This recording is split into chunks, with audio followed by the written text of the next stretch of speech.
ಮಹಿಳಾ ಮೀಸಲಾತಿ ಜಾರಿ ಸಂಬಂಧ ಸಂಸತ್ ಅಧಿವೇಶನ ನಡೆಯಲಿದೆ. ನಾರಿ ಶಕ್ತಿ ವಂದನ್ ಮಸೂದೆ ಹಿನ್ನೆಲೆಯಲ್ಲಿ ಮಹಿಳೆಯರಿಗೆ ತಮ್ಮ ಹಕ್ಕಿನ ಬಗ್ಗೆ ಮುಂದಿನ 10 ದಿನಗಳಲ್ಲಿ ಹೆಚ್ಚಿನ ಜಾಗೃತಿ ಮೂಡಿಸಲಾಗುವುದು ಎಂದು ಬಿಜೆಪಿ ರಾಜ್ಯ ವಕ್ತಾರರಾದ ಸುರಭಿ ಹೊದಿಗೇರಿ ತಿಳಿಸಿದರು.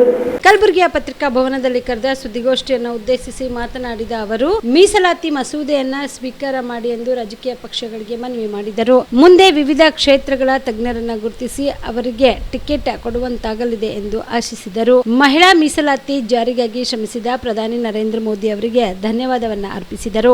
ಮಹಿಳಾ ಮೀಸಲಾತಿ ಎಂಬುದು ಬಹಳ ವರ್ಷಗಳಿಂದ ಒಂದು ಕೂಗು, ಅಪೇಕ್ಷೆ, ಬೇಡಿಕೆಯಾಗಿತ್ತು. ಅದು ಈಡೇರುವ ವಿಚಾರದಲ್ಲಿ ಸಂಶಯವಿತ್ತು. ಸುಮಾರು 15 ವರ್ಷಗಳ ಹಿಂದೆ ಇದು ಸಂಸತ್ನಲ್ಲಿ ಚರ್ಚೆಗೆ ಬಂದಾಗ ಕೆಲವು ರಾಜಕೀಯ ಪಕ್ಷದವರು ಮಣೆಯದೆ ಹಾಳೆಯನ್ನ ಹರಿದು ಹಾಕಿ ಪ್ರಬಲ ವಿರೋಧ ವ್ಯಕ್ತಪಡಿಸಿದ್ರು ಎಂದು ನೆನಪಿಸಿಕೊಂಡರು. ಸಂಸತ್ನಲ್ಲಿ ಮಹಿಳಾ ಮೀಸಲಾತಿ ವಿರೋಧ ಮಾನಸಿಕತೆ ಮತ್ತು ರಾಷ್ಟ್ರ ಇವೆರಡನ್ನ ತೋರಿಸಲಾಗಿತ್ತು ಎಂದು ನುಡಿದರು. ಬಳಿಕ ಈ ಮಸೂದೆ ನೆನೆಗುದಿಗೆ ಬಿದ್ದಿತ್ತು.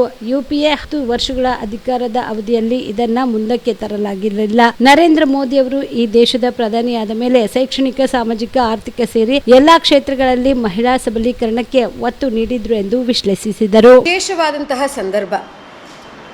ನಿಮ್ಮ ಮಾಧ್ಯಮ ಮಿತ್ರರಲ್ಲಿ ಯಾರು ಮಹಿಳೆಯರು ಕಾಣಿಸ್ತಿಲ್ಲ ಹೊರತು ಪತ್ರಿಕಾಗೋಷ್ಠಿ ನಡೆಸ್ತಿರೋದು ಎಲ್ಲ ಮಹಿಳೆಯರು.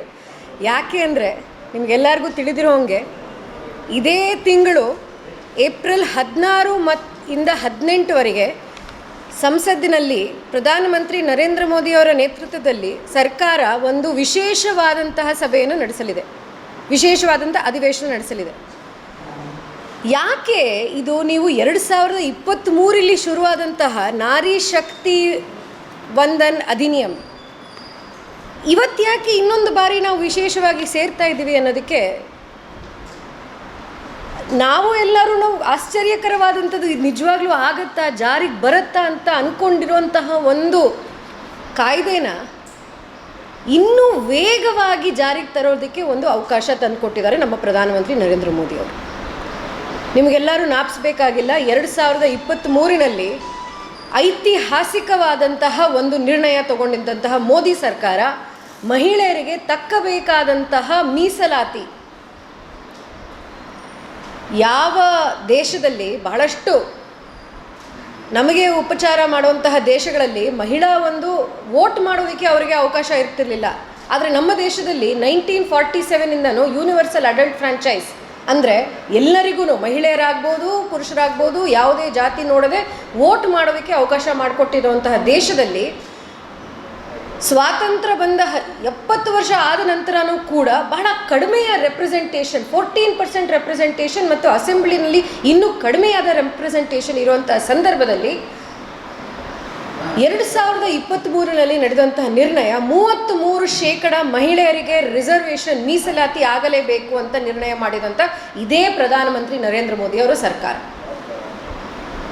ಅದು ಮಾಡಿದಾಗ ನಿಮಗೆಲ್ಲರಿಗೂ ಗೊತ್ತಿರೋ ಹಾಗೆ ಅದು ಕಾನ್ಸ್ಟಿಟ್ಯೂಷನಲ್ ಅಮೆಂಡ್ಮೆಂಟ್ ಬಿಲ್ ಆಗಿರೋದ್ರಿಂದ 2/3 ಮೆಜಾರಿಟಿಯಿಂದ ಮಾಡಬೇಕಾಗಿತ್ತು. ಹಾಗಾಗಿ ಯಾವ ಪೊಲಿಟಿಕಲ್ ಪಕ್ಷಗಳಿಗೆ ಇಷ್ಟು ವರ್ಷ ಹೊಸದಲ್ಲ, 30 ವರ್ಷದ ಹೋರಾಟ ಇದು, 30 ವರ್ಷದ ಹೋರಾಟ. ಕಾಂಗ್ರೆಸ್ ಅವರು ಹೇಳುವಂಥದ್ದು ರಾಜೀವ್ ಗಾಂಧಿ ಅವರ ಆಲೋಚನೆ, ಆದರೆ ರಾಜೀವ್ ಗಾಂಧಿ ಅವರ ನೇತೃತ್ವದಲ್ಲಿ ಅದು ಪಾಸ್ ಆಗಿದ್ದು ಮತ್ತು ಪಂಚಾಯತಲ್ಲಿ ರಾಜ್ಯದಲ್ಲಿ 33% ಪಾಸ್ ಆಗಿದ್ದು ಅವ್ರದ್ದು ನೇತೃತ್ವದಲ್ಲ. ನಂತರ PV ನರಸಿಂಹರಾವ್ ಅವರ ಸರ್ಕಾರದಲ್ಲಿ ಜಾರಿಗೆ ಬಂದಂತಹ 33% ಅರ್ಬನ್ ಲೋಕಲ್ ಬಾಡೀಸ್ ಮತ್ತು ಪಂಚಾಯತ್ ಸಿಸ್ಟಮ್ನಲ್ಲಿ. ಅದಾದ ನಂತರ ದೇವೇಗೌಡರ ನೇತೃತ್ವದಲ್ಲಿ ನಮ್ಮದೇ ಆದಂತಹ ಕರ್ನಾಟಕದಿಂದ ಆದಂತಹ ಪ್ರಧಾನಮಂತ್ರಿ ದೇವೇಗೌಡರ ನೇತೃತ್ವದಲ್ಲಿ ಆ ಒಂದು 33% ಮೀಸಲು BPL ರೇಷನ್ ಕಾರ್ಡ್ ಹಾಗೂ ಆಯುಷ್ಮಾನ್ ಕಾರ್ಡ್ ಫಲಾನುಭವಿಗಳಿಗೆ ಸುಜಿನಿ ಆಸ್ಪತ್ರೆಯಲ್ಲಿ ಉಚಿತ ಚಿಕಿತ್ಸೆ. ಕಲಬುರಗಿಯಲ್ಲಿ ಸ್ತ್ರೀ ರೋಗ ಹಾಗೂ ಮಕ್ಕಳ ಚಿಕಿತ್ಸೆಗಾಗಿಯೇ ಪ್ರತ್ಯೇಕ ಆಸ್ಪತ್ರೆ ಪ್ರಾರಂಭ.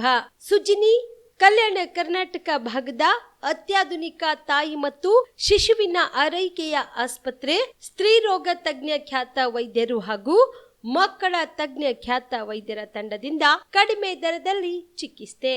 ವಿಶ್ವ ದರ್ಜೆಯ ಉಪಕರಣಗಳ ಮತ್ತು ಅತ್ಯಾಧುನಿಕ ICU, NICU ಹಾಗೂ ಇತರೆ ಸೌಲಭ್ಯಗಳಿಂದ ಮಕ್ಕಳಿಗೆ ಗುಣಮಟ್ಟದ ಆರೈಕೆ. ಸುಜಿನಿ ಆಸ್ಪತ್ರೆಯಲ್ಲಿನ ಸೌಲಭ್ಯಗಳು: ದಿನದ 24 ಗಂಟೆಯಲ್ಲಿ ತುರ್ತು ಸೇವೆ, ಹೈ ರಿಸ್ಕ್ ಗರ್ಭಧಾರಣೆ, ಒಬೆಸ್ಟ್ರಿಕ್ ICU, ನವಜಾತ ಮತ್ತು ಶಿಶು ICU, ಶಿಶು ಸಂಬಂಧಿತ ಶಸ್ತ್ರಚಿಕಿತ್ಸೆ, ಲ್ಯಾಪ್ರೋಸ್ಕೋಪಿ, ಲಸಿಕಾಕರಣ, ತಜ್ಞ ವೈದ್ಯರ ಸಲಹೆ, ಡಯಾಗ್ನೋಸ್ಟಿಕ್ ಮತ್ತು ಅಲ್ಟ್ರಾಸೌಂಡ್ ಸೇರಿದಂತೆ ಅನೇಕ ಸೌಲಭ್ಯಗಳು ನಿಮ್ಮ ಸುಜಿನಿ ಆಸ್ಪತ್ರೆಯಲ್ಲಿ ಲಭ್ಯ. ಹೆಚ್ಚಿನ ಮಾಹಿತಿಗಾಗಿ ಸಂಪರ್ಕಿಸಿ ಸುಜಿನಿ ಆಸ್ಪತ್ರೆ, ಬಿಗ್ ಬಜಾರ್ ಎದುರುಗಡೆಗೆ, ಕಲಬುರಗಿ. ದೂರವಾಣಿ ಸಂಖ್ಯೆ 08472272727 ಅಥವಾ ಮೊಬೈಲ್ ನಂಬರ್ 9900427814.